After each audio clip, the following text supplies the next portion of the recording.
পৃথিবী চালানোর জন্য, গোটা পৃথিবী পরিচালনা করার জন্য, ক্ষমতা দিয়া পৃথিবী পরিচালনা করার জন্য আল্লাহ একটা আন্তর্জাতিক বিমান দিয়েছিল রে মুমিন। এটার নাম ছিল তখতে সুলাইমানি। সুলাইমান পয়গম্বর শুধুমাত্র এটার উপরে উঠতেন, তেল লাগতো না, ওয়াক্টেল লাগতো না, বিমান লাগতো না, পেট্রোল লাগতো না, মুহূর্তের ভিতরে তিনি তার গন্তব্যে পৌঁছে যেতে পারতেন। কত বড় বাদশাহ জানেননি সুলাইমান? তিনি নিজে বাদশাহ।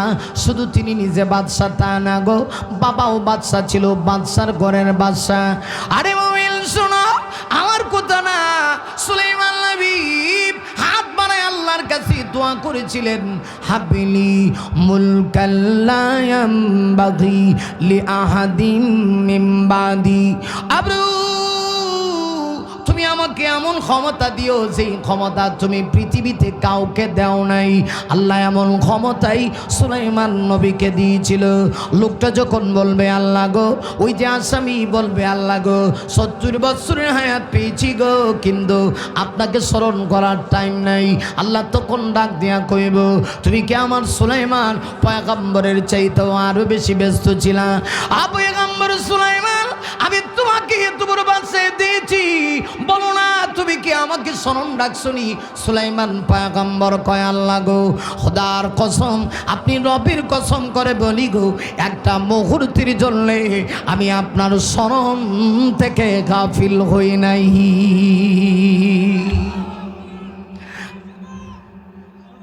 আল্লাহ কবুল করুক, বলে আমিন। না শুধু সুলাইমান পয়গম্বর তা না, এই পৃথিবীতে আমার আল্লাহ যত নবী পাঠাইছে প্রত্যেক নবীকে পর্যন্ত আল্লাহ পরীক্ষা করছে। সুবহানাল্লাহ করে। যেই নবীর নাম হযরত ইউনূস নবী, মাছওয়ালা নবী। সুবহানাল্লাহ কন্নাকা, খিওয়ালা নবী, কথা কয় না কিওয়ালা।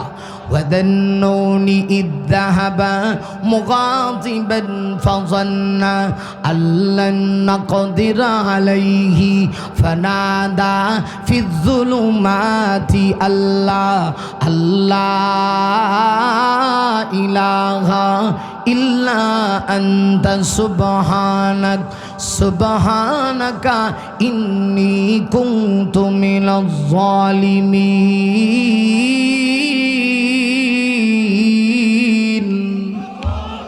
আল্লাহ ওই নবীরে পছন্দ পরীক্ষা করেছে। জান্নুন, যা মানে ওয়ালা ওয়ালা, নুন মানে হলো মাছওয়ালা। আল্লাহ কয় মাছওয়ালা নবীর কথা নবী গো আপনি স্মরণ করুন।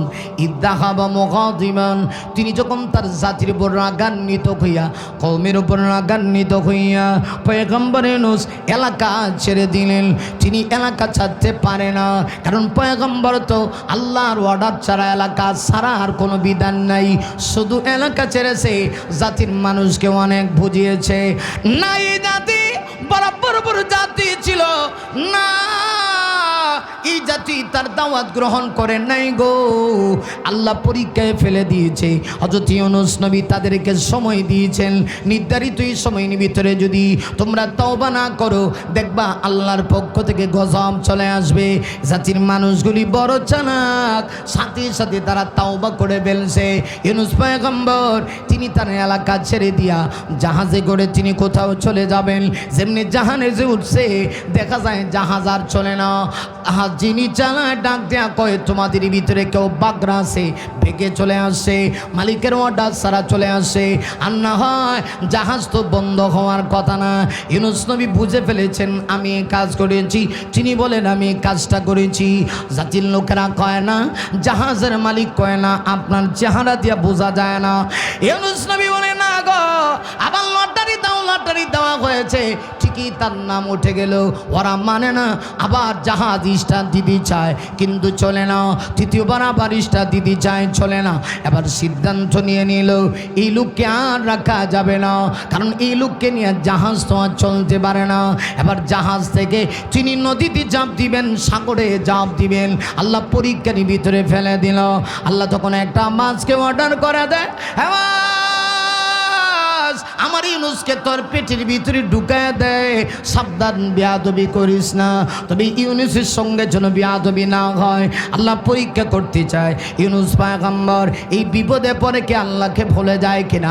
আল্লাহ আয়াতের পরের অংশের ভিতরে বলেন ফানাদা ফিজুলুমাত, ইউনুস নবী তিনটা অন্ধকারের ভিতরে পড়ে গেলেন। অন্ধকারে পড়ে কিন্তু আল্লাহকে ভোলেন নাই। নাতির অন্ধকারের ভিতরে একটা অন্ধকার হলো রাতের অন্ধকার। মা যখন তাকে পেটের ভিতরে ঢুকাইছিল তখন দিন ছিল না, রাত ছিল। আরেকটা হলো মাছের পেটের অন্ধকার গেল 2। 3 নাম্বার অন্ধকার হলো সমুদ্রের তলদেশের অন্ধকার। এই 3 অন্ধকারের ভিতরে পড়ে ইউনুস নবী কিন্তু আল্লাহকে ভোলে নাই। আল্লাহ মাছকে অর্ডার করে দিয়েছি, মাছ আমি কিন্তু তোকে খাওয়াতেই নাই, ইউনুসকে তোর ভিতরে ঢুকাইছস, এয়ার কন্ডিশন করে দে, ইউনুসের যেন কোনো কষ্ট না হয়। মাছের পেটের ভিতরে গিয়া সমুদ্রে তুলে দেশে তিনি যখন চলে গেলেন গো, এমনিতেই তার কানের ভিতরে আওয়াজ হয়, গুনগুন সুরে আমার আল্লাহর জিকির শোনা যায়। পাথরের জবান থেকে আমার আল্লাহর জিকির চালু হয়ে গেছে। হযরত ইউনুস নবী বুঝতে পেরেছে আমি অপরাধী হয়ে গেলাম।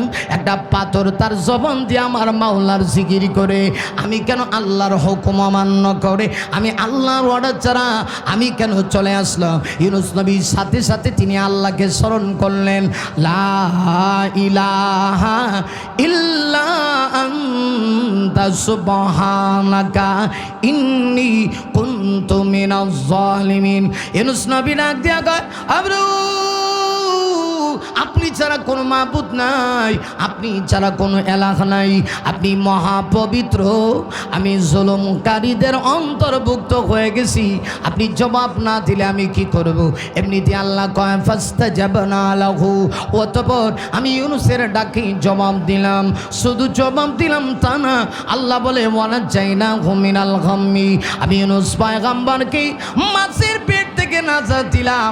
আল্লাহ মাছকে অর্ডার করে দিল, মাছ রে যে জায়গা থেকে আনছস নদীর পারে আমার ইউনুসকে রেখে আয়। শুধু ইউনুসের ডাকে আমি আল্লাহ জবাব দিয়েছি তা না, আল্লাহ ওয়াজ করে নবীকে ডাক দেয়া কয়, নবী গো ওয়াকাযালিকা নুনজিল মুমিনিন, ঠিক এমনই ভাবে কিয়ামত পর্যন্ত আপনার মুমিন উম্মতেরা যদি বিপদে পড়ে ইউনুস নবীর মতো আমি আল্লাহকে ডাক দিতে পারি, যত বড় বিপদে পড়ুক না কেন গো, আমি আল্লাহ আমার কুদরতি রহমতি কোলে উঠায়া আমি তাকে মহা বিপদ থেকে উদ্ধার করে দিব। আল্লাহু আকবার, জোরে বলেন, আরো জোরে বলেন আল্লাহু আকবার, আরো জোরে আল্লাহু আকবার। পর্দানিসীন পরম শ্রদ্ধা সম্মানিতা আবেদা সালেহা অবলা সরলা আমার মা ও বোন, বিশেষ করে মাহফিলের রূপ লাবণ্য, মাহফিলের মূল আকর্ষণ, আগামী দিনের ভবিষ্যৎ সম্মানিত যুবক ভাইরা, আসুন আমরা শুরুতেই বিশ্বজগতের একচ্ছত্র ক্ষমতার অধিকারী মহান মনিবের দরবারে আলী শানে শুকরিয়া জ্ঞাপন করি। এই জন্যে যে মহান মনিব অশান্তময় পৃথিবীর অশান্ত পরিবেশ থেকে যাচাই বাছাই করে আজকের এই মোতাবেরক জান্নাতের টুকরা বাগানে আমাদের সবাইকে সমবেত হওয়ার মতো তৌফিকটুকু ভিক্ষা দিয়েছেন। এজন্য আমরা সবাই খুশি। খুশির আওয়াজ কি আসতে হয় না জোরে হয়? এই যে সামনে নির্বাচন আসতেছে, দেখেন না কত লোক আগে থেকে দাঁত দাঁড়ায় রাখছে, হ্যাঁ প্রার্থীদের পক্ষে স্লোগান দিব। আমি কোনো রাজনীতি ওয়াজ করবো না, জাস্ট ফর এক্সাম্পল, উদাহরণ দিয়ে আপনাদেরকে বোঝাচ্ছি। তখন দেখবেন সামান্য 1 কাপ রং চা আর সাথে একটা বন রুটি খাওয়ার লেগা কি পরিমাণ গলার আওয়াজ, গলা ফাড়ায় ফেলবে, অমুক ভাই তমুক ভাই, লোকেরা বলবে কি হয়েছে, মাথা আছে ঠ্যাং নাই, অমুক ভাইয়ের চরিত্র ফুলের মতো পবিত্র। আরেকজন কানের কাছে গিয়ে কইব নামাজ পড়ে না 1 ওয়াক্ত, গাঞ্জা খায় 5 ওয়াক্ত, কথা কোন ঠিক কেনা? হ্যাঁ, কিন্তু তখন আওয়াজ বের হয়। আর কোরআনের মাহফিলে আসলে যত সমস্যা, আপনারা কি কোন আজকে যদি কোরআনের মাহফিল না হয় এখানে পাগলুটুর ডান্স হইতো, হ্যাঁ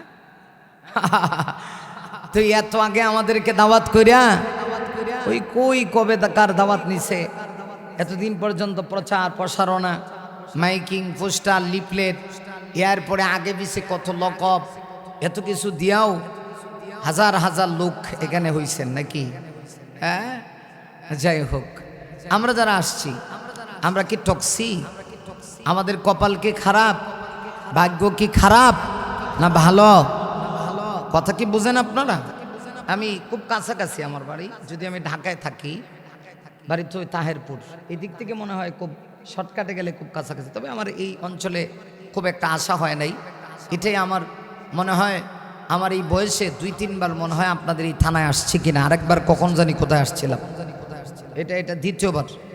এর আমার জানা মতে এর আগে আমি আর কোথাও আসলে আসিনি, যে কারণে এই এলাকা সম্পর্কে আমার খুব একটা ধারণা নেই। তো যেহেতু কাছাকাছি আর সিলেটি মানুষ, ভাষা বোঝেন না? হ্যাঁ, সিলেটি ভাষা বোঝা যায়। আর বাংলাদেশে ভাষা 3 জায়গায় আহত হয়েছে। এক জায়গার নাম হলো সিলেট। আমি এইভাবেই কথা কম, আপনাদের কষ্ট হইব, লানা ছাড়া দিয়েন আর কি, একটু লানা ছাড়া দিয়েন। হ্যাঁ, আস্তে আস্তে আস্তে আস্তে, এরপরে না হয় গাড়িটা আস্তে আস্তে লাইনে গিয়ে উঠাম, ঠিক আছে? এটা আছেন না আমার সাথে? মাশাআল্লাহ, চাচা তো একই 100 জনের আওয়াজ দিছে। মাশাআল্লাহ, মারহাবা। নড়াচড়া করেন না, শেষ পর্যন্ত মনোযোগ দিয়ে বসেন, তাইলে কিছু কথা হৃদয়ের গহীন থেকে আমিও কিছু বলবো, আপনারাও কিছু শুনবেন। সম্মানিত সুধী, বাংলাদেশে ভাষা 3 জায়গায় আহত হয়েছে। হ্যাঁ, এক জায়গার নাম কি? মাশাআল্লাহ। আরেক জায়গার নাম তো ওয়াজ তো আপনারা ভালোই জানেন, চট্টগ্রাম। আরেক জায়গার নাম ওমা গোমা নোয়াখালী। এই 3 জায়গায় ভাষা আহত হয়েছে। আমার তো মনে হয় এই 3 জায়গার লোকরে এক জায়গায় কথা বলতে দিলে মনে হইবে এরা কবর জিয়ারত করতেছে। নাউজুবিল্লাহ। ও আজ আসলে যেখানে নাউজুবিল্লাহ বলা দরকার এখানে কই না। আমি কোনো ভাষাকে ছোট করছি না, বোঝানোর জন্য বলছি, ঠিক না? এই সিলেটের ভাষা যদি এতটা বোঝা যায় না, কিন্তু এই ভাষার মধ্যে কিন্তু আলাদা একটা মজা আছে। আপনি যদি সিলেট যান, একেবারে খাঁটি সিলেট অঞ্চলের লোক, আপনারা দেখলে কইব কিতাব আসাব, আপনারা দেখতে বড় মায়া মায়া লাগে। বা কই থেকে আইসো, কয় যাইতা বা বালা আসুননি, কিছু খাইতে মন চাননি বা? মিষ্টি কোন গো খাইতা, সাদা গো খাইতা না লাল গো খাইতা? কোন গো খাইতা, কোনটা দিতাম? হ্যাঁ, মাশাআল্লাহ, এটার একটা মজা আছে সিলেটের ভাষায়, ঠিক কিনা? আর চট্টগ্রামের ভাষা তো আপনি সব কথা বুঝবেন না, এরা ভাষা সব কথা বোঝা যায় না। আমি প্রায় 10-12 বছর যাবৎ চট্টগ্রামে আসা যাওয়া করি মাহফিলের সুবাদে। চট্টগ্রামের বিভিন্ন থানায় আমার প্রোগ্রাম থাকে। আমি যখন একেবারে প্রথম গেছিলাম আজ থেকে 10 বছর আগে, আমার কয় বর্দা গমাসির নি কেন? আমি কই কি কয় বর্দা গমাসির নি কেন, কি কয়? আচ্ছা, আমাদের অঞ্চলে গিয়ে যদি কয় বর্দা গমাসির নি কেন, এলাকার লোকেরা কইবে ভাই মাপসাই আল্লাহর রাস্তায়, আমরা দেশে গমও নাই আডাও নাই, কিন্তু এটা কিছু ফার্সি সংযোগ করছে। বর্দা মানে বড় ভাই, বর্দা গমাসিননি কেন মানে হলো বড় ভাই ভালো আছেন, খারাপ কিন্তু কইছে না। আর নোয়াখালী গেলে দেখবেন এরা সব কথায় টানাটানি। ময়মনসিংহের লোকেরাও যদি কিছু টানে, কিন্তু নোয়াখালী আরো বেশি টানে। এরা ফানি রে হানি কয়, হানি ফানি রে কয় হানি, খাওয়ন রে কয় হাওন, ফান রে কয় হান, ফেফে রে কয় হে হে, পার্থক্য রে কয় হাতক্য। কথা বোঝেন নাই? এই আপনারা আবার ভাববেন না যে আমি ওয়াজ করবো। ওয়াজ করবো আগে আপনাদেরকে একটু জাগাইতেছি, কারণ বেশি রাইতের ওয়াজ শুধু টান দিলে হয় না, মাঝে মধ্যে কিছু হাসি খুশি করা লাগে, ঠিক কিনা? হ্যাঁ, তারা সব কথায় পরে হা উচ্চারণ করে। এই জন্য নোয়াখালীতে প্রাইমারি স্কুলে একজন শিক্ষা অফিসার ভিজিট করার লেগে গেছে। মাঝে মধ্যে শিক্ষার মান উন্নয়ন কোন পর্যায়ে আছে ভিজিট করার জন্যে বিভিন্ন জায়গা থেকে, মন্ত্রণালয় থেকে সংশ্লিষ্ট শিক্ষা অফিসারদেরকে বিভিন্ন জায়গায় পাঠানো হয়। তো শিক্ষা অফিসার নোয়াখালীতে গেছে, এক ছোট বাচ্চাকে জিজ্ঞাসা করে, বাবা তোমরা পার্থক্যরে হার্থক্য কেন কও? পার্থক্যরে পার্থক্য কইতারো না? ছেলেটার জবাব দেওয়া কয়, স্যার পার্থক্যের হার্থক্যের মাঝে তো কোনো হার্থক্য নাই। কথাকে কিছু বুঝতেছেন? তা যাই হোক, এখন আমি আপনাদের কাছে জানতে চাই, বলেন আল্লাহ যদি আমাদেরকে ভালো না বাসতেন আমরা কি আসতে পারতাম না? এটা কিন্তু দিল থেকে বলবেন, যাতে আল্লাহ খুশি হয়। আমাদের এখানে দুনিয়াবি কোনো উদ্দেশ্য নাই। আমাকে উল্টা আপনারা হাদিয়া দিয়ে আনছেন। আমি এখানে আপনাদেরকে কাউকে হাদিয়াও দিব না, আমার পক্ষে কোনো স্লোগান হোক এটাও আমি চাবো না। তবে কোরআন হাদিসের কথা ওগুলি এত ঠান্ডা লাগতেছে, আমার গলা এসে ধরতেছে। তো দেখেন, আল্লাহ যদি আমাদেরকে ভালো না বাসতেন, আমরা কি মাহফিলে আসতে পারতাম, বসতে পারতাম? তাহলে সে আল্লাহর শুকরিয়া আদায় করার দরকার আছে। দিল থেকে, অন্তর থেকে মাহাব্বাতান যে যতটুকু খুশি হয়েছি ততটুকু আওয়াজ দিয়ে বলি আলহামদুলিল্লাহ। সম্মানিত সুধী, আমরা সবাই জানি এই পৃথিবীতে একটা সময় আমরা কেউ ছিলাম না। আমার ওয়াজের ভূমিকা, এই যে ভূমিকা শুরু হলো, এরপরে আস্তে আস্তে করে মূল তাফসিরে ঢুকবো। খুব খেয়াল করেন, একটা সময় আমরা এই পৃথিবীতে কেউ ছিলাম না, এখন আছি, আবার থাকবো না। ছিলাম না এটা যেমন সত্য, থাকবো না এটা ডাবল সত্য। কি তা কইন আপনারা? ঠিক নেই কেন কন্ত? কারণ আমাদের বাপ দাদা পূর্বপুরুষ যারা এই পৃথিবীতে ছিল, এরা কেউ এই পৃথিবীতে নাই। এতে বোঝা যায় আমরাও আসলে পৃথিবীতে থাকার জন্য আসি নাই। আসলে পৃথিবী থাকার ওই জায়গা না। সমস্যা কি? পৃথিবী আসলে আমার দিকে একটু ঘুরান, এটাকে একটু ঘুরান আমার দিকে। আমি তো আস্তে আস্তে দূর থেকে কথা বলি, তো কারণ প্রত্যেক দিন মাইকে কথা বলতে হয়। আমি জানের উপরে আঘাত দিয়ে কথা কই না, কারণ কষ্ট করে কথা বললে বুকে আঘাত হয়, পরে এই ব্যাস। তবে পূর্ণাঙ্গ দিয়েন না একটু, তাহলে আবার কেন করবে। একটু মানে হালকা জাস্ট কানে কানে একটু বাড়ি লাগান, কানে।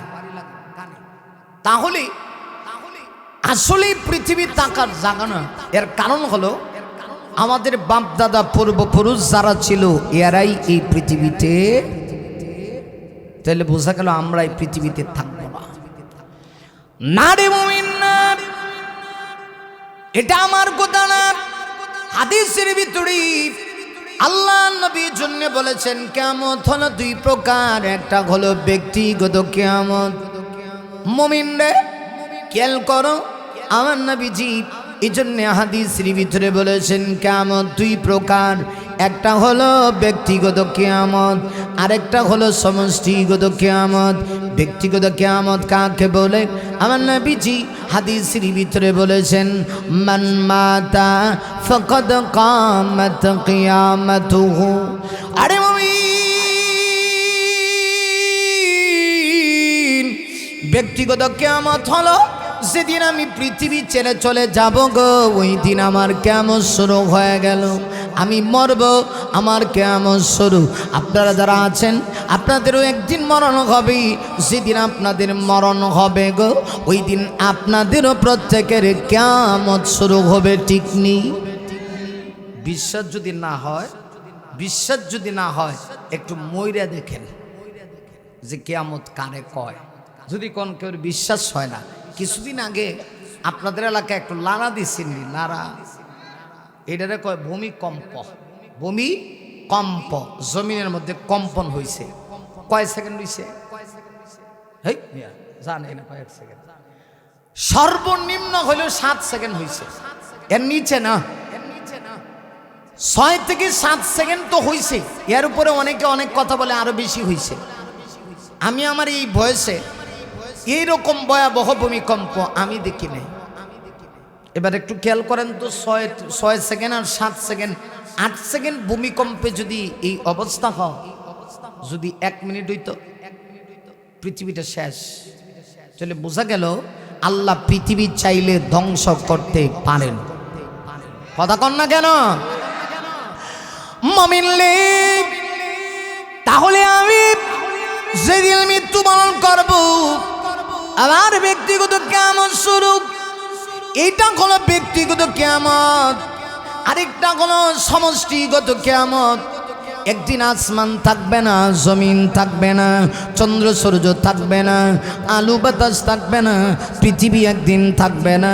গোটা পৃথিবী আমার আল্লাহ একদিন ধ্বংস করে দিবেন। আমি আপনাদের কাছে জানতে চাই, ওরে মুমিন বলো তো দেখি, আমার আল্লাহর সেই ক্ষমতা আসেনি? আরো আসতে কোন যে জোরে কোন কুল্লু মান আলাইহা ফান।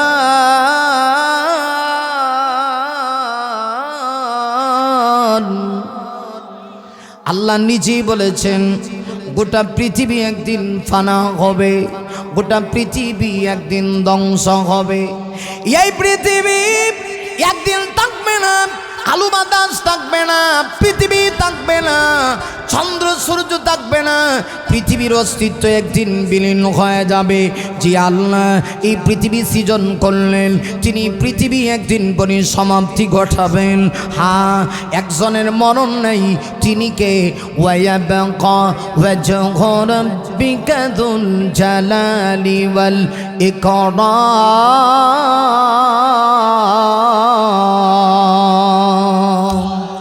সব কিছুর মরণ আছে, আমার মরণ আছে, আসমানের মরণ আছে, জমিনের মরণ আছে। গোটা পৃথিবীর একদিন ধ্বংস হবে, গোটা পৃথিবী একদিন ফানা হবে, গোটা পৃথিবী একদিন তোলার মতো উঠতে থাকবে। কিন্তু একমাত্র সর্বশক্তিমান আল্লাহ, ইজ্জত সম্মানের অধিকারী মহান আল্লাহ বেঁচে থাকবেন। আল্লাহ ছিলেন গো, আল্লাহ আছেন, আল্লাহ থাকবেন। তাতে বোঝা যায় আল্লাহ ছাড়া সবার একদিন মৃত্যু হবে, কিন্তু পৃথিবীটা যে একদিন ধ্বংস হবে, কখন হবে সেইটা কিন্তু আমাদের জানা নাই। হ্যাঁ, হাদিসে আসছি আমার নবীজি হাদিসের ভিতরে বলেছেন লা তাকুমুস সাআ হাত্তা ইউকালা ফিল আরদি আল্লাহ আল্লাহ। নবী বলেন এই পৃথিবী আমার আল্লাহ ততদিন পর্যন্ত ধ্বংস করবে না গো, যতদিন পৃথিবীতে একজন মুমিন থাকবে, একজন ঈমানদার ততদিন এই পৃথিবীর জমিনে থাকবে। আমার আল্লাহ পৃথিবী টিকায় রাখবে। এতে বোঝা গেল ঈমানদার আছে তো পৃথিবী আছে, ঈমানদার নাই পৃথিবীও নাই, ঠিক কিনা? পৃথিবী থাকবে, ঈমানদার যতদিন পর্যন্ত থাকবে। এর কারণ কি? এই পৃথিবীর জামাই হলো ঈমানদার। বিবাহের বাড়িতে যত আয়োজন হয়, কষ্ট হইতেছে নাকি? খারাপ লাগতেছে? খারাপ লাগে? আমি আস্তে আস্তে আস্তে আস্তে আস্তে আস্তে আস্তে আস্তে সামনে যাবো আর কি, কথা বুঝেন না? আমার সিস্টেমটা এরকমই। কারণ ওয়াজের বয়সও আপনাদের এখানে নতুন, কিন্তু আমার ওয়াজের বয়স 17 বছরের উপরে। নিজের বয়সের চাইতে ওয়াজের বয়স বেশি, কথা বুঝছেন না? এই জন্য আর কত চিল্লামো, চিল্লাইতে বিত্তার কিচ্ছু নাই। মাল মেডিসিন যা আছে সব শেষ হয়ে গেছে, এটা ফাটা বাস হয়ে গেছে গা। কথা কি কিচ্ছু বুঝতেছে? এই পৃথিবীতে ঈমানদাররা হলো দুনিয়ার জামাই। এই আমার তাফসির বোঝার জন্য এই কথাগুলি বোঝা লাগবে, তাহলে সামনে তাফসিরটা বুঝবেন। সূরা মুদ্দাসসির থেকে যে আয়াতগুলি পড়ছে, আয়াতগুলি তাফসির করার জন্য ভূমিকা খেয়াল করেন। এই পৃথিবীতে ঈমানদাররা হলো দুনিয়ার জামাই। আচ্ছা, মেয়ে যার কাছে বিয়া দিন আপনাদের এলাকাত কি কয়? এটা কইতারেন না? কিতা কয়? আমরা সিলেট কিতা কয়? মাশাআল্লাহ, আপনারা আমরা তো মোটামুটি ভাষা মিল আছে। দামান কয়, দামান। মেয়ের জামাই রেখো দামান, দামান বেটা বা তার কাছে আমার ফুরি বিয়া দিছি, এজন্য দামান কয়। আচ্ছা, জামাই কোন আর দামান কোন? সেটাই কোন। বিবাহের বাড়িতে যত আয়োজন হয় সবকিছু জামাইকে কেন্দ্র করে হয়, এটা বুঝছেন? তাহলে ঠিক বাড়িতে কইবেন মহিলার সামনে, এই এনেই কইবেন, এত জোরে কোন ঠিক কিনা? ঠিক না কইলেও ঠিক, এটা ঠিক কথা হইল। তো বিবাহের বাড়িতে যত কিছুর আয়োজন হয় সব কিছু জামাইকে কেন্দ্র করে। জামাই গেলে পরে দেখবেন বরযাত্রীর পজিশন বেড়ে যায়, ইজ্জত মর্যাদা বাড়ে। আর বরযাত্রী তো আগের থেকে তার দাঁড়ায় রাখে, ইচ্ছা মতে খাইব। ফ্যান পরে গেলে দেখবেন ফ্যান্টের বেল্টনে হস করে দেখবেন, ইচ্ছা মতো খাবো, আজকে তাকে দিতে হবে। জামাই যখন বিবাহের বাড়িতে ঢুকে কন্যা পক্ষের লোকেরাও খুশি হয়, কারণ হেরার মেয়ে বিয়ে দিব, জামাই পড়ছে, সবাই খুশি। এমনকি বাড়ির কুত্তা বিলায়ও খুশি। ঠিক কইলো ঠিক, না কইলো ঠিক, জোরে কর। কুত্তা কেন লেগে খুশি? ওমা গো, ওয়াজ দিয়ে আর বুঝে দেখা যায়, মারাত্মক ওয়াজ বুঝে। কুত্তা খুশি জন্য আজগা ইচ্ছা মতে হাড্ডি খাইব, আর বিলাই খুশি কাটা খাইব। সবার ভিতরে খুশি, আনন্দ, সবাই খা। জামাইয়ের সাথে যারা খায় আর আরো জনমের খাওয়ান খা, কারণ জামাইয়ের জন্য স্পেশাল খাওয়ান, আলাদা খাওয়ান। কিন্তু যাকে কেন্দ্র করে এত কিছুর আয়োজন, আপনারা যদি একটু দেখেন, গবেষণা করেন, তাহলে দেখবেন বিয়ের দিন সবাই খাইলে জামাই কিন্তু খায় না, মুখের মাঝে ডিভা দিয়ে রায় রুমাল। কথা কন না কেন দেয়নি? এই বেটা মুখের মাঝে ডিভা কেন দেয়?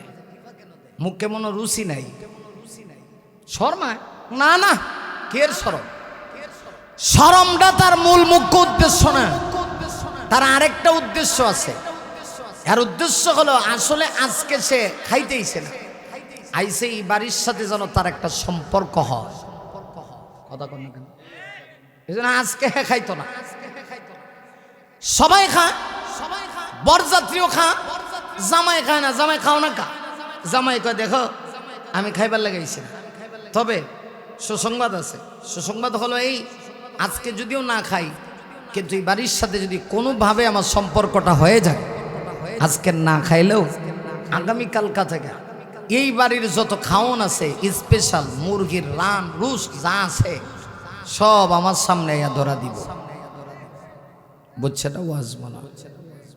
তবে তোমরা যারা আসছো, তোমরা ইচ্ছা মতে খাও, কারণ তোমাদের খাওয়ানোর একটা মেয়াদ আছে। বিশের মেয়াদের টাইম দিতেছে না। একটু পরে যখন আমি কবুল বলবো, তখন দেখবেন বাড়ির কুত্তার দাম আছে, বরযাত্রীর দাম নাই। কথা কন ঠিক তো দ্রুবভাবে। ইমানদাররা হলো দুনিয়ার জামাই। যেদিন ইমানদার থাকবে না, আল্লাহ পৃথিবী রাখবে না। ইমানদার আছে বলেই ভারতের নরেন্দ্র মোদী খা। এই ঠিক বাড়িত কেন আরো জোরে কন? মুসলমানের কারণে ভারতের নরেন্দ্র মোদী চা বিক্রেতা খায়নি। ওমাগো খায় খালি তা না, ইজ্জত সহকারে আছে। আর আমরা দেশ থেকে যদি কেউ লুকাইও জাগে, হেরা দেশে আরাম হই থাকে, এটা থাকবো, এটা স্বাভাবিক। হেরা আমরা বন্ধু না গো, মোহাম্মতের ফ্রেন্ড ফ্রেন্ড ফ্রেন্ড। হ্যাঁ, আমার দেশে একটা হিন্দু, হ্যাঁ অনাকাঙ্ক্ষিত দুই একটা ঘটনা মাঝে মধ্যে হয়, সেটা ভিন্ন কথা। বলেন হিন্দু ভাইয়েরা আমার দেশে কি কষ্টে আছে না জামাইয়া ধরে আছে? আর ভারতে মুসলমানদের অবস্থা কি? সংখ্যালঘু মুসলমানদের উপরে কিভাবে তারা নির্যাতন করতেছে। কিন্তু দুঃখজনক হলে সত্য, এবার একটা আসল কথা বলা যায়, এটা ওয়াজের বিষয় না, বোঝানোর জন্যই বলছি। একটা খেলা হইব, এটার নাম হইল IPL। হ্যাঁ হ্যাঁ, এটা আবার সবাই বুঝতে পারে, মোলা মানে বুঝবো, কথা বলছেন না? এই IPL খেলায় আমার বাংলাদেশের সোনার ছেলে, যদি আমি তারে এখন প্রমোট করা উদ্দেশ্য না, বুঝাচ্ছি, এরপরও তো বেটা খেলে, ভালো খেলে। নাম হলো মুস্তাফিজুর রহমান, ভালো খেলোয়াড়। তাকে IPL থেকে অফার করা হয়েছিল, কিন্তু ভারত বলে এটা বাংলাদেশের মানুষ, এই দেশে হিন্দুদেরকে, সংখ্যালঘু হিন্দুদের উপরে নির্যাতন হয়, একে এই সুযোগ দেওয়া হবে না।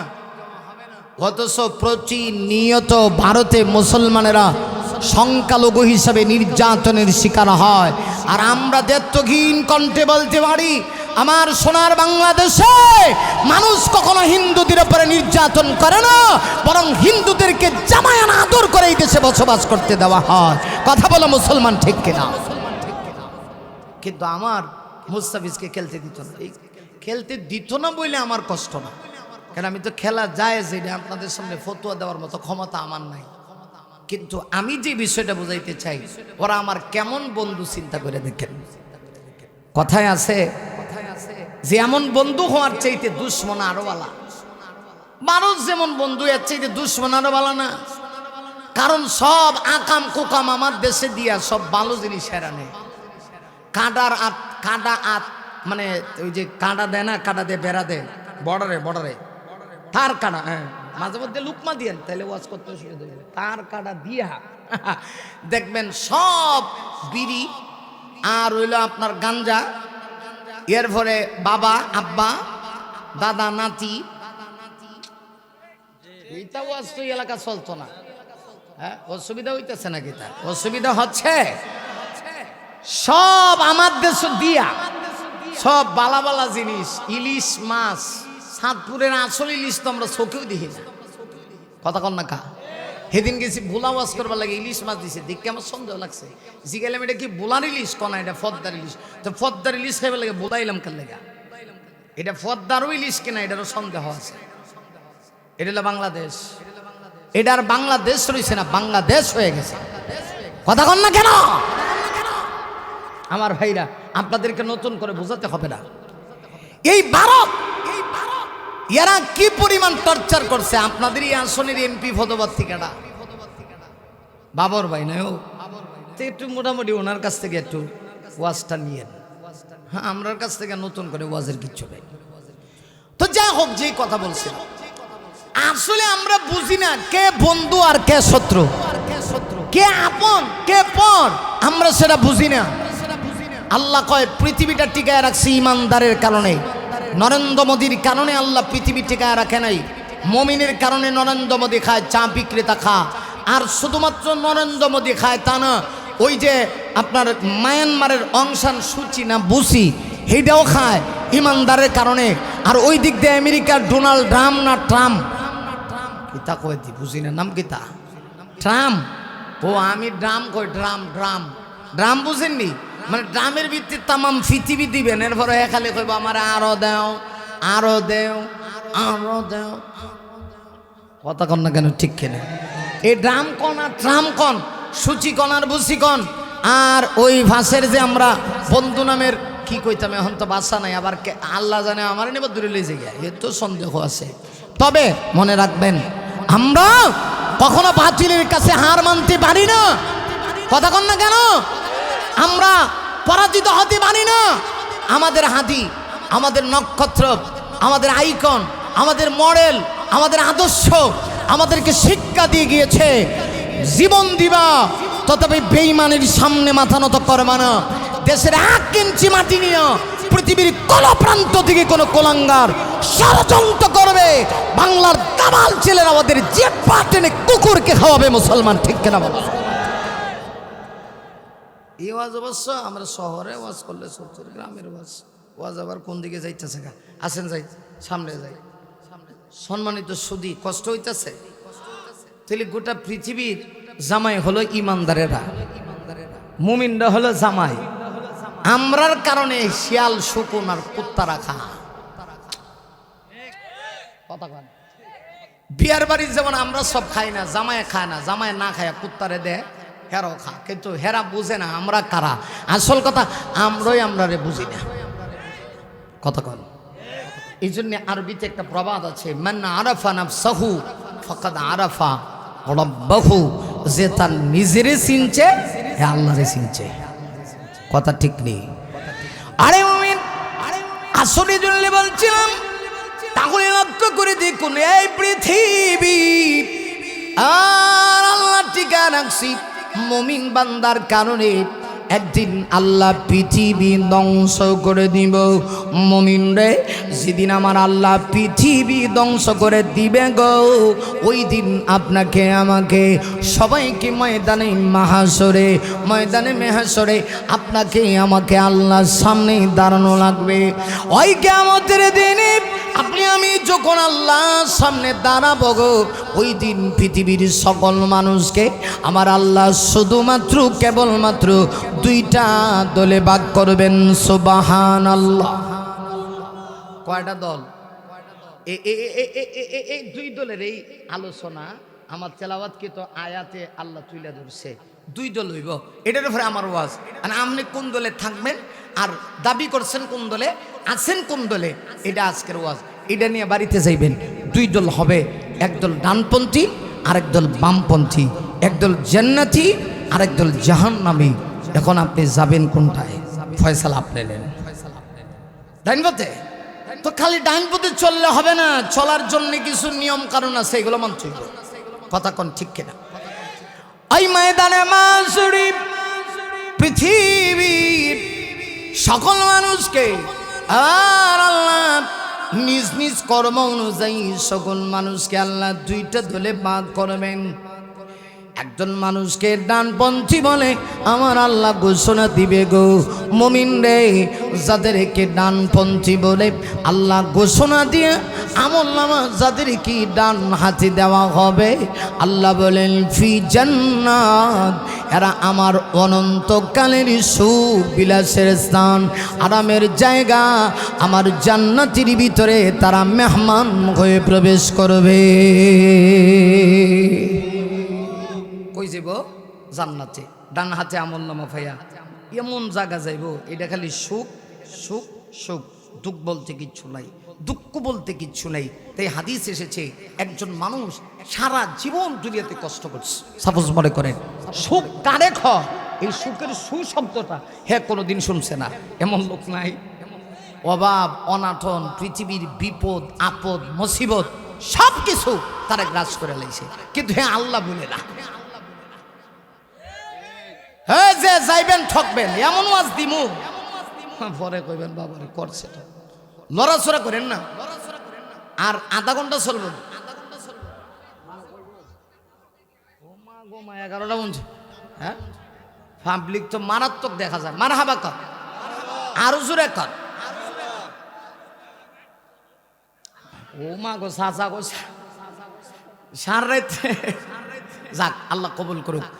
ওয়াজ শুনে কে ভালো লাগলেই তো সার রাত কয় নাকি? আচ্ছা খেয়াল করেন, শোনেন, অত্যন্ত গুরুত্বপূর্ণ কথা। পৃথিবীতে এমন কিছু মানুষ ছিল সারা জীবন সুখে থাকবে, বিপদে থাকবে, মুসিবতে থাকবে, অসুস্থতা পিছ থেকে যায় না, কিন্তু সে আল্লাহকে ভুলে না। মারহাবা কোন সব সময় শুকরিয়া করে কার? বলেন জবানটা খুলে আওয়াজ করে কার? শুকরিয়া জানাই আল্লাহ, শুকরিয়া জানাই তোমায় ও সোহাই বান্দা মোরা, বেঁচে আছি তোমার দয়ায় ও সোহাই বান্দা মোরা, বেঁচে আছি তোমার দয়ায়। শুকরিয়া জানাই আল্লাহ, শুকরিয়া জানাই তোমায় ও সোহাই বান্দা মোরা, বেঁচে আছি তোমার দয়ায় ও সোহাই বান্দা মোরা, বেঁচে আছি তোমার দয়ায়।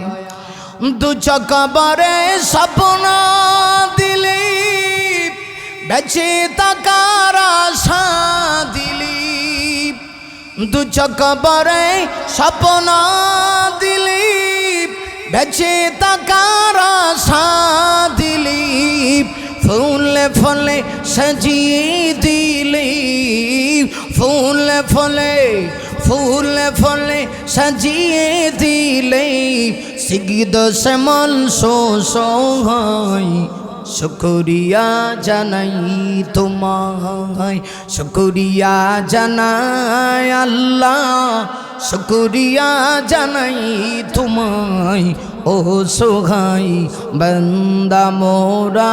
বলেন আল্লাহ। আল্লাহ যদি এক মুহূর্তের জন্য অক্সিজেন বন্ধ করে দেয়, ক্ষমতা যাইব কো? এত ভাবা, এত ভাবা, অত ক্ষমতা তোমার। এক সেকেন্ডের জন্যে আল্লাহ যদি অক্সিজেন বন্ধ করে দেয়, পৃথিবীর কে তোমাকে অক্সিজেন দিবে? পৃথিবীর কোনো রাজা বাদশাহ বাঁচবে না।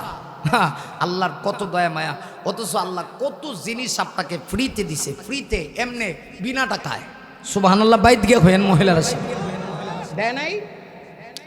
আমি ঢাকাতে ইউরোলজি বিশেষজ্ঞ, কিডনি বিশেষজ্ঞ একটা ডাক্তার দেখাই, এই এটা সারা জীবন মনে রাখবেন, বিপদে বললে এই ডাক্তারের কাছে যাবেন না। এবং উনি কোনো ডাক্তার না, উনি আল্লাহর ওলি। আমি বলে যাই, খালি যে হুজুরের মাঝে বলি আছে তা না, এরা হইলে জীবন্ত আল্লাহর ওলি। আপনি ইউটিউবে চার্জ দিয়েন, ডাক্তার কামরুল ইসলাম নামে এক ডাক্তার আছে, চিনেন দুই একজনে কিনা জানি না। শ্যামলী 3 নম্বরে বসে। লোকটার বয়স অন্তত 70 থেকে 80 হবে। অন্তত এই পর্যন্ত প্রায় 30,000 মানুষের কিডনি প্রতিস্থাপন করছে। 1-2 হাজার মানুষের বিনা টাকায় উনি কিডনি প্রতিস্থাপন করে দিয়েছে। শ্যামলী 3 নম্বর, আপনি একটা মেডিকেল আছে ওনার নামে। তো যাই, আমার একটা প্রস্রাবজনিত সমস্যা, বেশি বেশি ঘন ঘন প্রস্রাব হয়, এখন একটু কমছে। তো বক্তা যদি ঘন ঘন প্রস্রাব হয়, বক্তার আর কিয়ামত লাগবো নি? ইসরাফিলি সিঙ্গাফু দেওয়ার আগে তো বেটা সিঙ্গাফু এমনি করে যাব।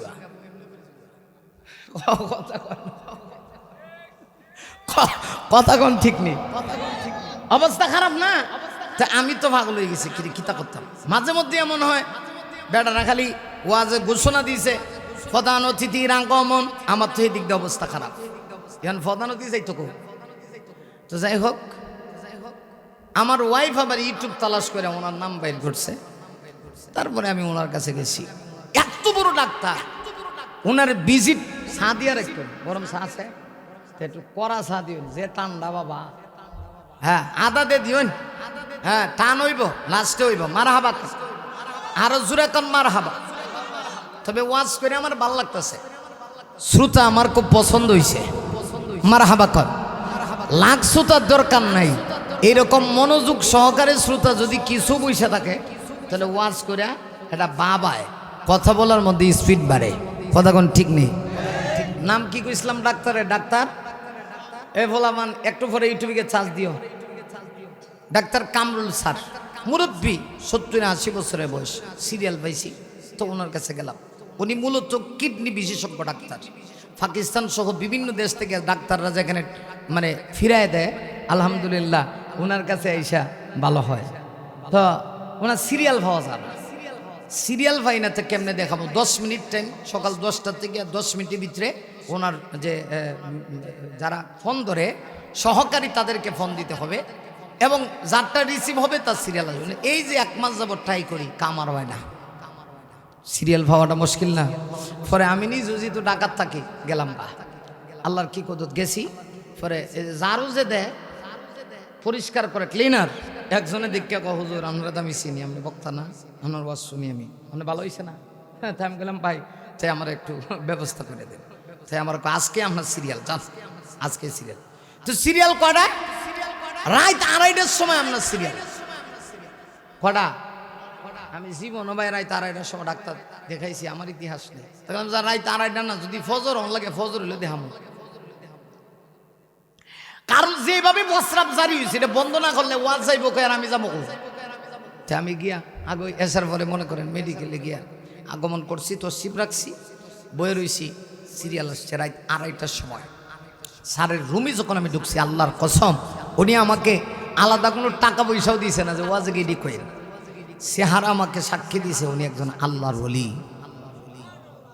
70 ঊর্ধ্ব বয়স, রাত্রে 2:30 বাজে চেম্বারে শত শত রোগী খারাপ এবং ভিজিট নেই মাত্র 400 টাকা। কয়শ? অথচ এই ডাক্তার চাইলে 50,000 টাকাও ভিজিট নিতে পারে। উনি যখন আমি ওনার কাছে গেলাম, প্রথম দেখা আমার একটা মুচকি হাসি দেখো, হুজুর এই ডাক্তারি তো শুধু পেশা না, এটা একটা ইবাদত। আমি কিচ্ছু করতে পারবো না, আপনি ওষুধ খাবেন সূরা ফাতিহা পড়ে, সমস্ত রোগের শিফা সূরা ফাতিহার ভিতরে। সুবহানাল্লাহ আছে বাইত গিয়া হয়। আমাকে 3 মাসের তিনি প্রেসক্রিপশনে ওষুধ দিলেন, কিডনি মিটনি সব পরীক্ষা করলাম, দেখা গেল আলহামদুলিল্লাহ আল্লাহর রহমতে মোটামুটি সব কিছুই ভালো রাখছে। কে? কিন্তু রোগ একটা ধরা পড়ছে। 5 বছরের ভিতরে কত ডাক্তারের কাছে যাই, রোগ কোনটা হেরা রোগের নামটা পছন্দ পায় না। তা আমি লাস্টে বললাম স্যার আমার রোগটা কি? তা উনি বলে আপনার প্রস্রাব ভিতরে রয়ে যায়, 25 ml প্রস্রাব আপনি করলে ভিতরে থেকে জায়গা, যে কারণে আপনার জ্বালা যন্ত্রণা। 3 মাস পরে এখন আবার কালকের আগের দিন গিয়ে সিরিয়াল দেয়া আবার টেস্ট করে এলাম, এখন আর প্রস্রাব ভিতরে থাকে না।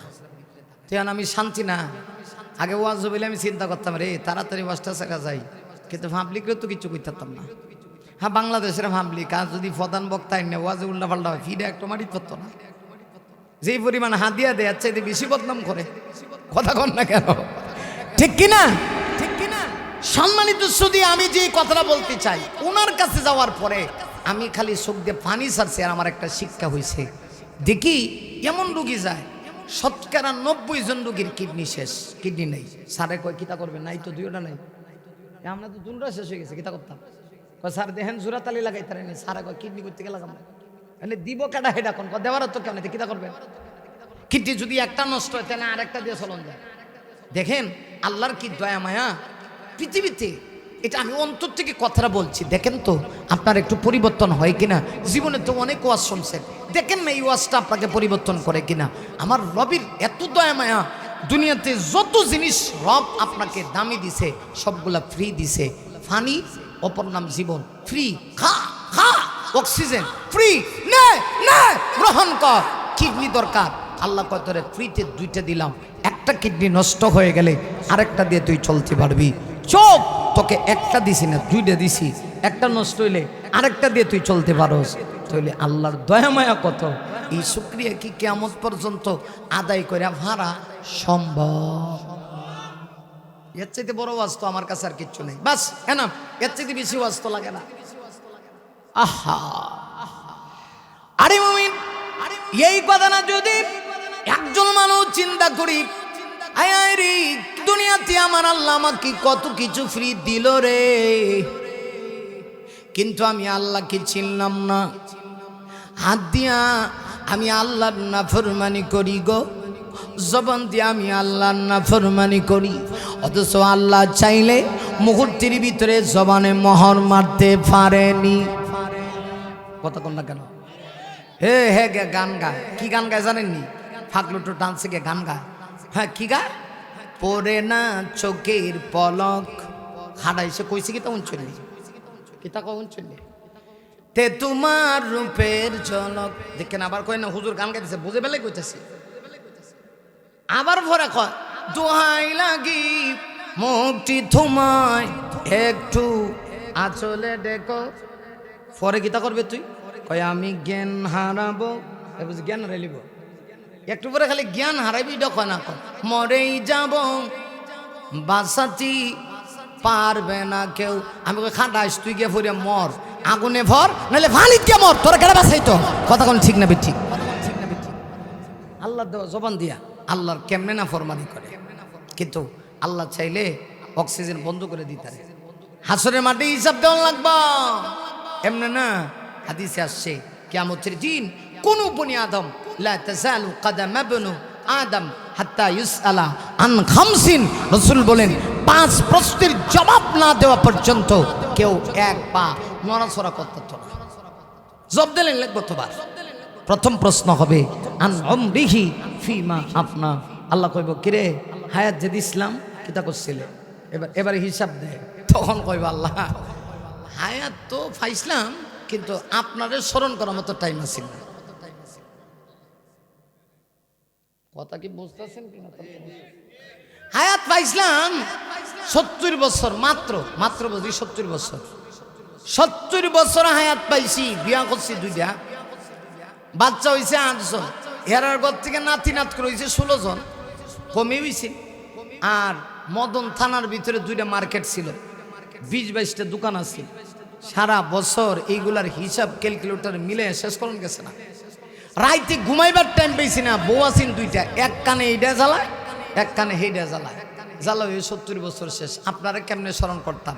আল্লাহ কইব তুই খারা, তোর মতো নরপশু আর কেউ নেই, হিসাব দিয়ে যাওয়ার লাগবো, তুই এত ব্যস্ত। তখন একজন নবীর আল্লাহ ডাকবো, এই নবীর নাম হলো হযরত সুলাইমান আলাইহিস সালাতু ওয়াস সালাম। তিনি কি আপনার আমার চাইতে ব্যস্ত কম ছিল? সারাটা পৃথিবী চালাইছে, হ্যাঁ সারা পৃথিবী। একটি বর্ণনা আসছে সুলাইমান নবী বিয়া করছে সর্বনিম্ন 300টা।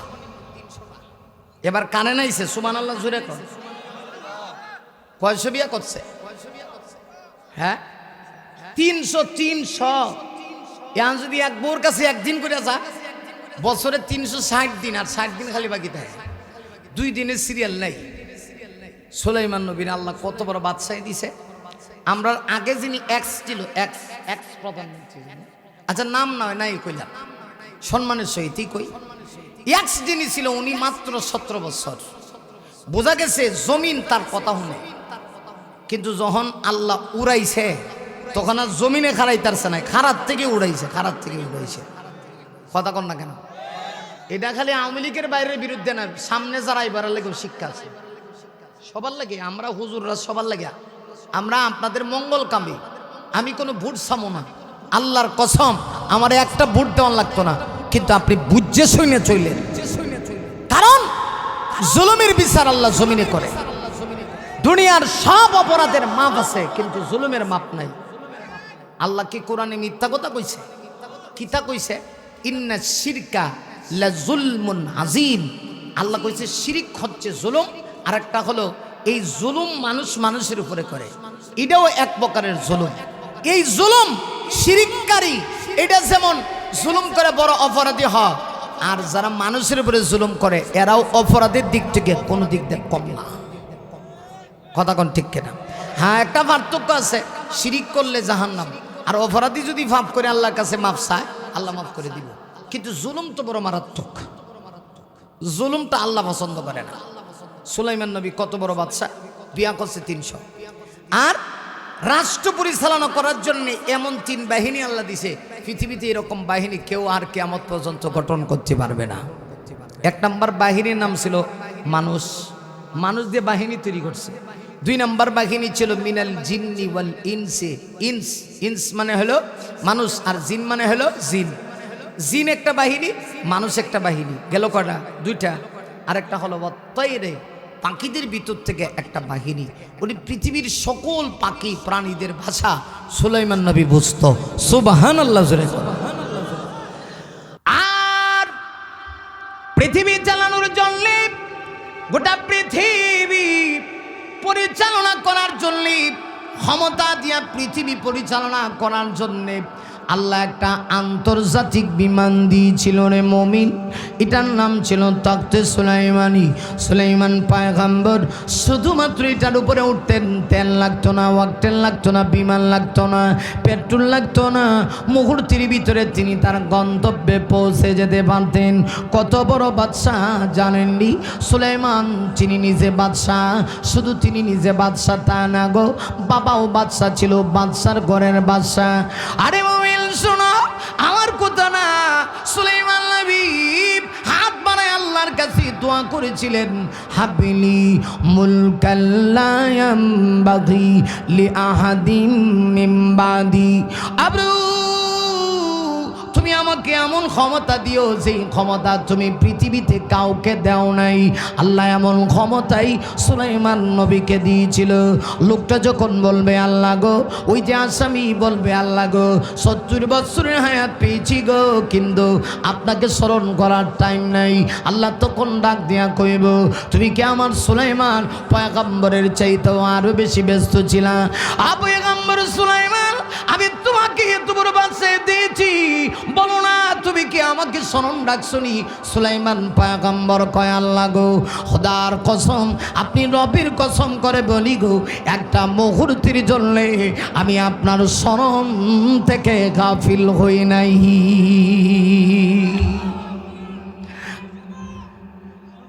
আল্লাহ কবুল করুক, বলে আমিন। না শুধু সুলাইমান পয়গম্বর তা না, এই পৃথিবীতে আমার আল্লাহ যত নবী পাঠাইছে প্রত্যেক নবীকে পর্যন্ত আল্লাহ পরীক্ষা করছে। সুবহানাল্লাহ। যেই নবীর নাম হযরত ইউনূস নবী, মাছওয়ালা নবী। সুবহানাল্লাহ। কন্যাকা কিওয়ালা নবী, কথা কয় না কিওয়ালা। ওয়াদান্নুনি ইযহাবা মুগাদিবান ফাযান্না আল্লান নাকদিরা আলাইহি ফানাদা ফিয-যুলুমাতি আল্লাহ আল্লাহ ইলাহা ইল্লা আনতা সুবহানাকা ইন্নী কুনতু মিনাজ জালিমিন।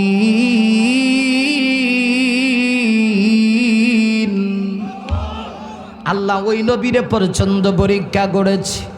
জান্নুন, যা মানে ওয়ালা, নুন মানে হলো মাছওয়ালা। আল্লাহ কয় মাছওয়ালা নবীর কথা নবী গো আপনি স্মরণ করুন। ইযহাবা মুগাদিবান, তিনি যখন তার জাতির উপর রাগান্বিত হইয়া, কওমের উপর রাগান্বিত হইয়া পয়গম্বর ইউনূস এলাকা ছেড়ে দিলেন। তিনি এলাকা ছাড়তে পারে না, কারণ পয়গম্বর তো আল্লাহর অর্ডার ছাড়া এলাকা ছাড়া আর কোনো বিধান নাই। শুধু এলাকা ছেড়েছে, জাতির মানুষকে অনেক বুঝিয়েছে। না এই জাতি বড় জাতি ছিল না, এই জাতি তার দাওয়াত গ্রহণ করে নাই গো। আল্লাহ পরীক্ষায় ফেলে দিয়েছে। হযরত ইউনূস নবী তাদেরকে সময় দিয়েছেন, নির্ধারিত এই সময়ের ভিতরে যদি তোমরা তওবা না করো, দেখবা আল্লাহর পক্ষ থেকে গজব চলে আসবে। জাতির মানুষগুলি বড় চালাক, সাথে সাথে তারা তওবা করে ফেলছে। ইউনূস পয়গম্বর তিনি তার এলাকা ছেড়ে দিয়া জাহাজে করে তিনি কোথাও চলে যাবেন। যেমনি জাহাজে উঠছে, দেখা যায় জাহাজ আর চলে না। যিনি চালায়, ডাক দেয়া কয় তোমাদের ভিতরে কেউ বাগরা আছে, ভেগে চলে আসে, মালিকের অর্ডার ছাড়া চলে আসে। আর না হয় জাহাজ তো বন্ধ হওয়ার কথা না। ইউনূস নবী বুঝে ফেলেছেন আমি এই কাজ করেছি। তিনি বলেন আমি এই কাজটা করেছি। জাতির লোকেরা কয় না, জাহাজের মালিক কয় না, আপনার চেহারা দিয়া বোঝা যায় না।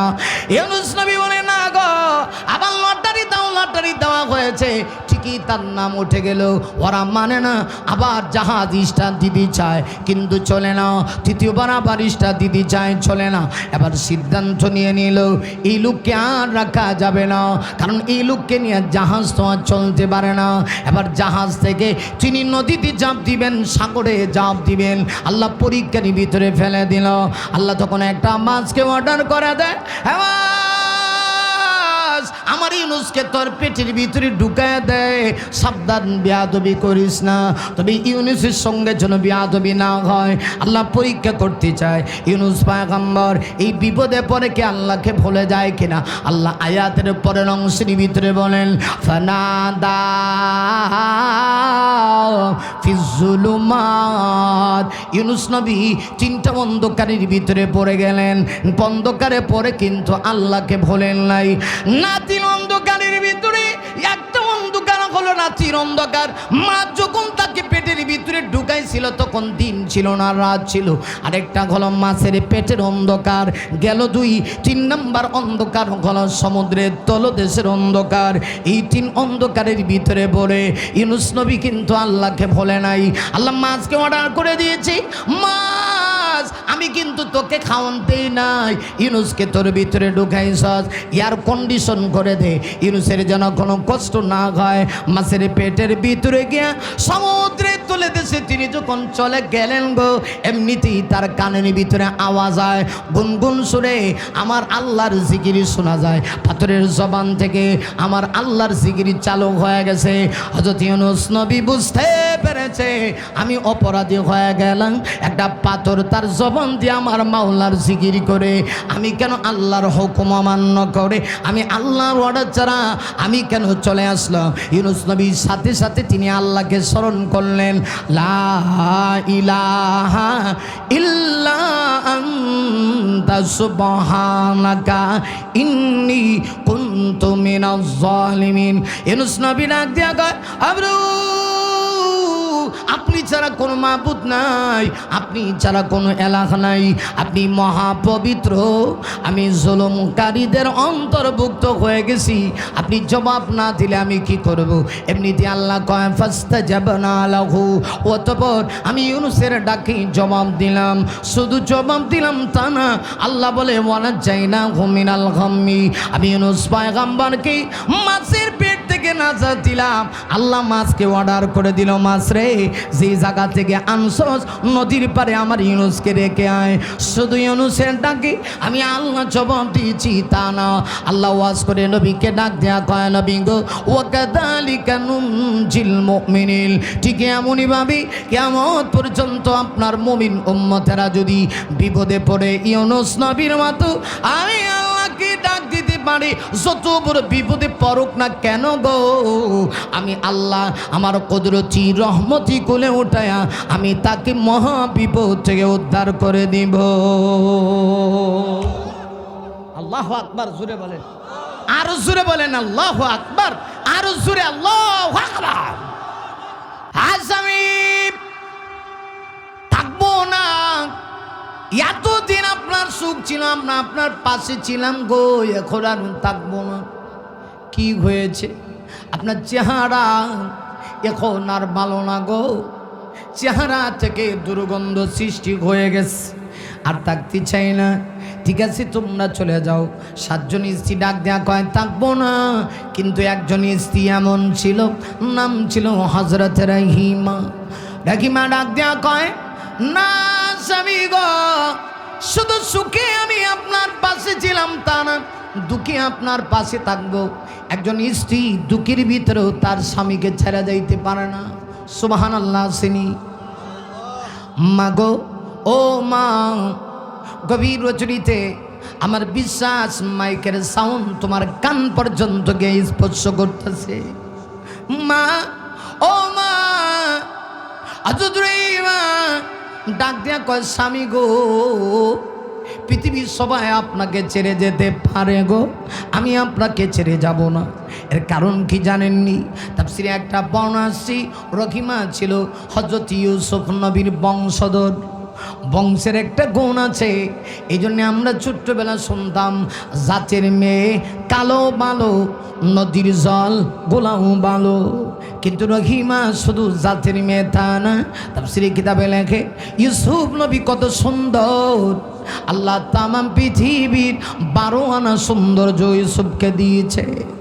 ইউসুফ নবী যার চেহারা দিকে মিশরের মহিলারা ফল না খাইটা হাত কাটা শুরু করছে, সেই ইউসুফ নবীর বংশধর হযরত রহিমা। চিন্তা করে দেখুন রহিমা কত সুন্দর, কত স্মার্ট। পৃথিবীর সুদর্শনী একজন নারীদের ভিতরে আমার মা হযরত রহিমা একজন ছিলেন।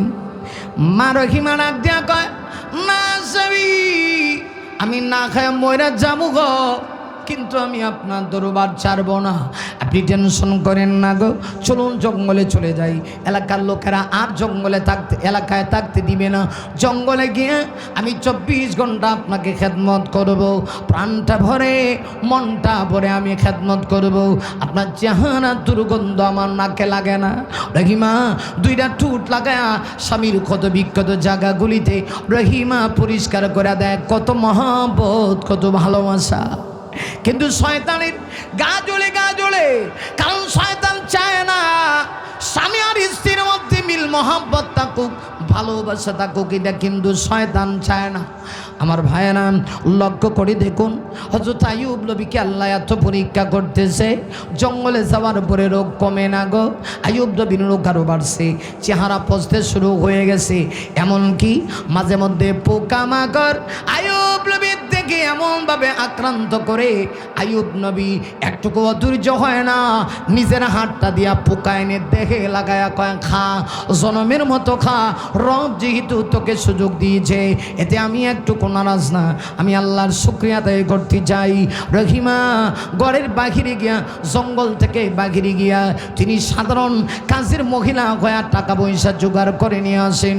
শয়তানের ভালো লাগে না ওই এলাকায় ওই সময়ে যে সমস্ত মহিলারা সুন্দরী, এদের চুল বিক্রি করলে বড় দাম হইত। আইয়ুব নবীর কিছু দিরহামের প্রয়োজন, হযরত রহিমা আবার নিজের চুল বিক্রি করে স্বামীর জন্য দিরহাম নিয়ে রওনা হইছে। শয়তান তখন ডাক দেয়া কয়, জানেননি গো ও আইয়ুব, এত বিপদে পড়ে আপনি আল্লাহকে বলেন না, কিন্তু আপনার আল্লাহকে আপনি না বললে কি হয়েছে?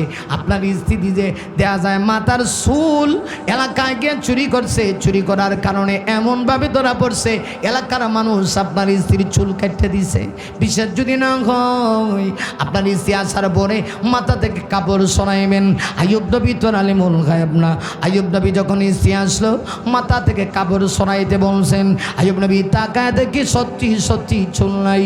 আইয়ুব নবী রাগান্বিত হইয়া ডাক দেয়া কয়, স্ত্রী গো, তুমি আমাকে এত ভালোবাসো, কিন্তু চুরি কইরা তুমি কি আমাকে খাওয়ানো লাগবে? হারাম খায়া মরতে চাই না গো। হযরত আইয়ুব নবী ডাক দেয়া কয়, আরে আমি তোমাকে 100 বেতনাঘাত করব গো। আর পয়গম্বরদের জবান থেকে যদি কিছু বের হয় এটা আদায় করতে হয়, না করলে কাফারা দেওয়ার লাগে। সুবহানাল্লাহ কোন। একটু পরে হযরত জিবরিল আয়া ডাক দেয়া কয়, না আপনি যা শুনছেন সব মিথ্যা। আইয়ুব নবী কয়, এখন আমি কি করব? আমি যে রাগান্বিত কয় 100 বেতনাঘাত করার কথা বলছি। হযরত জিবরিল কয়, একটা কাজ করেন, 100টা বেত এক জায়গায় করালাম, এক জায়গায় করে একবার মারিয়া দেন, কষ্ট পাবে না, আপনার কথার কাফারা আদায় হয়ে যাবে। কিন্তু কিছুদিন পরে দেয়া গেল না, হযরত আইয়ুব নবীকে আমার আল্লাহ এমন পরীক্ষায় ফেলে দিয়েছে, রোগ আর ভালো হয় না। আইয়ুব নবী অধৈর্য হয় না, হাত পচে গেছে, পা পচে গেছে, শরীরের অঙ্গ প্রত্যঙ্গগুলি পচে গেল। শেষ পর্যন্ত আইয়ুব নবীর জিহ্বার ভিতরে পছন্দ হতে শুরু হয়ে গেল। যেমনি জিহ্বায় ধরছি, আইয়ুব নবী একটা বার আফসোস করে না। জিহ্বায় ধরা মাত্রই আইয়ুব নবী আল্লাহকে ডাক দেয়া কয়, রব্বি আন্নী মাসানি আদ-দুররু ওয়া আনতা আরহামুর রাহিমিন।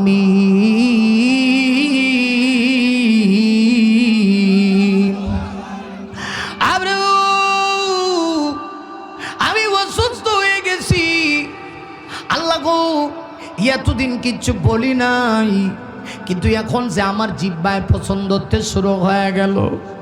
আগো মালিক, আবার হাত পচে যাক তাতে আমার কোনো দুঃখ নাই, পা পচে যাক দুঃখ নাই, পুরা শরীরটাও যদি পচে যায় গো আমার কোনো দুঃখ নেই, কিন্তু জিহ্বা পচে গেলে আমি কেমনে তোমাকে ডাকবো? আমি যদি তোমাকে ডাকতে না পারি এই জিহ্বা দিয়ে আমি কি করব গো? এই জিহ্বার আমার কোনো দরকার নেই। আল্লাহ তুমি চাইলে তো আমাকে, ও রহমানুর রহিম, তুমি চাইলে আমাকে সুস্থ করে দিতে পারো। আল্লাহ জিবরিলকে ডাক দেয়া কয়, আ জিবরিল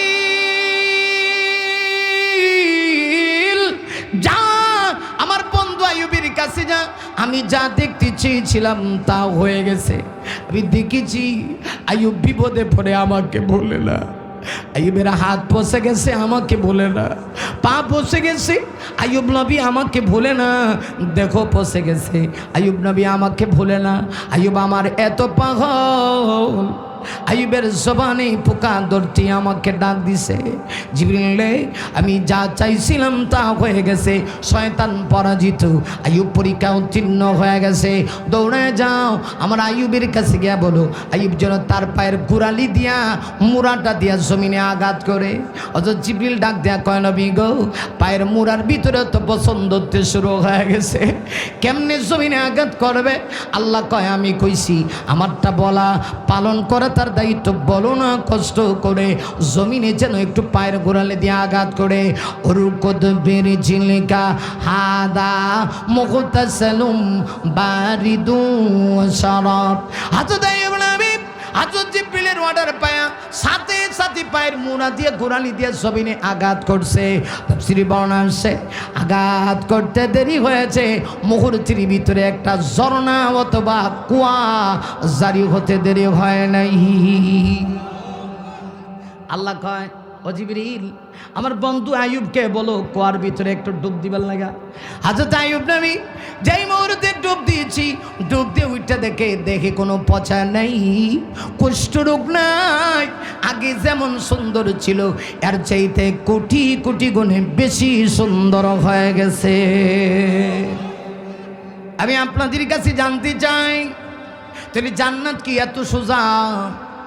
নবীদেরকে আল্লাহ পরীক্ষা দিয়া জান্নাত দিছে, আপনাকে আমাকেও আল্লাহ ডাইরেক্ট শুধু মুখে ওয়াজ করা সহজ, ডান হাতে এত সোজা আমলনামা দিবে না। ডান হাতে আমলনামা পাপি কারা গো? যারা দুনিয়াতে ঈমানের নেক আমল কসব করছে, ঈমানের নেক আমল কসব করে যারা ডান হাতে আমলনামা পাবি, আল্লাহ বলেন ফি জান্নাত, ওরা আমার তৈরি জান্নাতের ভিতরে মেহমান হয়ে যাবে। এই যে জায়গাতে আইছি জান্নাতে মেহমান হইব, একদল জান্নাতে আরেক দল জাহান্নামে, দুই দলের মাঝখানে আবার একটা টক শো হবে, মাঝখানে একটা গোপন পর্দা থাকবে, সেটা আল্লাহ সরায় দিব। টক শোটা কীটা হইব আজকে আর বলার টাইম নেই। এত লম্বা ওয়াজ আমার জীবনে যদি করিয়ে যে কয়েক জায়গায়, এর মধ্যে একটা, এর কারণ হইলে আমার আত্মীয়, ওনারা সবাই উনি আমার মামা লাগে, এরপরে ওনারা চিনবেন আমার মামার শ্বশুর হয়, যে কারণে এখানে আইসা খুব ঠান্ডা মাথায়, অনেক জায়গায় এত সময়ও দিই না, এত লম্বা টাইম বসিও না, ওয়াজে যাই ফাতফুত করে ওয়াজ করে ঘুরি, কিন্তু আজকে খুব ঠান্ডা মাথায় প্রচণ্ড শীতের মৌসুমে আপনাদেরকে নিয়ে দীর্ঘ সময় কথা বলছি। যোগ্য ছোঁয়া ইয়ারব আর কে তাকো আয়ো, হ্যাঁ এটা কি তাকো লাড়াছাড়া করেন না, তাহলে উঠছেন না, যারা উঠবে হেরা ধরেন। আমার দেশের জামাই মারহাবা, তাহলে তো কোন লাগে আর 10 মিনিট রান, আপনাদেরকে আরো 10 মিনিট। আরে মুমিন, ডান হাতে আমলনামা পায়া একদল মানুষ আল্লাহ তৈরি জান্নাতের ভিতরে মেহমান হয়ে যাবে। সুবহানাল্লাহ করেন। কার মেহমান? কথা কয় না। এই আল্লাহর মেহমানের ওয়াজ করলে তো অন্তত আরো 4 ঘন্টা দরকার, বুঝলেন? আর দূরও কি কয় দেখিতে কিতা কয় দেহনি কারবারটা। আমি লম্বা করতে চাই না গো। ডান হাতে আমলনামা পায়া যারা জান্নাতি যাবে, আল্লাহ বলেন আমি তাদেরকে মেহমানদারি করব গো। একটু চিন্তা করে দেখেন, বিয়ের বাড়িতে মেহমান হইলে কত সম্মান। বিয়ে যত দামি হয় মেহমানদারিটা তত দামি। কথা কন, কারণ আপনি হইবেন আল্লাহর মেহমান। মেহমানদারিটা কেমন হইব এটার ওয়াজ করার টাইম নাই। জান্নাতে চলে গেল আরেকজন মানুষ, পিঠির বোঝার দিক দিয়া আমল নামা পায়া জাহান নামে চলে গেল। হয়ে গেল দুই দল। জান্নাতীদের কোনো দুঃখ নেই গো, শুধু সুখ আর সুখ। ওই যে হাদিস বলছিলাম, একজন মানুষ সারা জীবন দুঃখী ছিল, সুখ বলতে কোনো জিনিস বোঝে নাই। যেই মুহূর্তে জান্নাতে ঢুকায় দেওয়া হবে, আমার নবী বলেন আমার আল্লাহ তাকে ডেকে জিজ্ঞাসা করবে, দুনিয়াতে দুঃখী ছিল, এটা কি তোমার স্মরণ আছে? লোকটা বলবে দুঃখ দূরের কথা, দুজে একটা শব্দ আছে, এইটাও তো আমি কোনোদিন টের পাই নাই। এক মুহূর্তের জন্য জান্নাতে গিয়া তাহলে জান্নাতটা কত সুন্দর হবে। জান্নাতের ভিতরে আর জাহান্নামের ভিতরে, জান্নাত জাহান্নামের মাঝখানে একটা গোপন পর্দা থাকবে। আল্লাহ কুদরতি ভাবে সেদিন এই গোপন পর্দাটা সরায় দিবেন। জান্নাতীরা জান্নাতের ভিতরে থেকে থেকে জাহান্নামীদেরকে দেখতে থাকবে। তখন আল্লাহ কইব, জান্নাতীরা রে একটু কথা কও তোমরা জাহান্নামীদের সাথে। তখন জান্নাতীরা জান্নাতে তাইকা জাহান্নামীদেরকে জিজ্ঞাসা করবে, ইয়াতাসাআলুনা আনিল মুজরিমিন।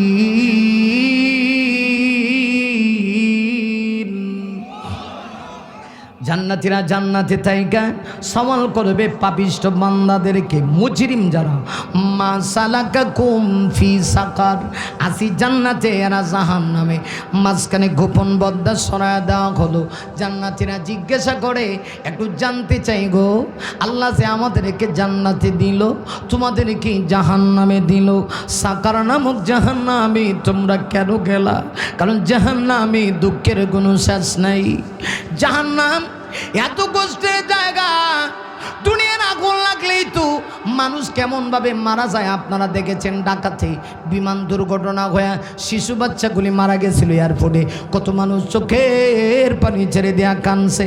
আর জাহান্নামের আগুন, জাহান্নামের দাউদাও আগুন যদি কাহারও গায়ে স্পর্শ করে গো, রাসূল বলেন জাহান্নামের আগুন শুধু দেহ পুরাবে তা না, কলিজাটা পর্যন্ত জাহান্নামের আগুন পোড়ায় ফেলবে।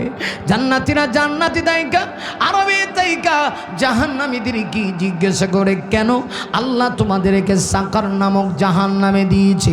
ওরে যুবক, ওরে বাবা, দিলের কানটা লাগায় শোনো, দেখো না এই ওয়াজটা তোমার আমার পরিবর্তন হয় কিনা। এমনিতেই জাহান্নামীরা বলবি আল্লাহ জোরদবস্তি করে জাহান্নামে দেয় নাই, বরং জাহান্নামে এসেছি চারটি কারণ। কয়টি?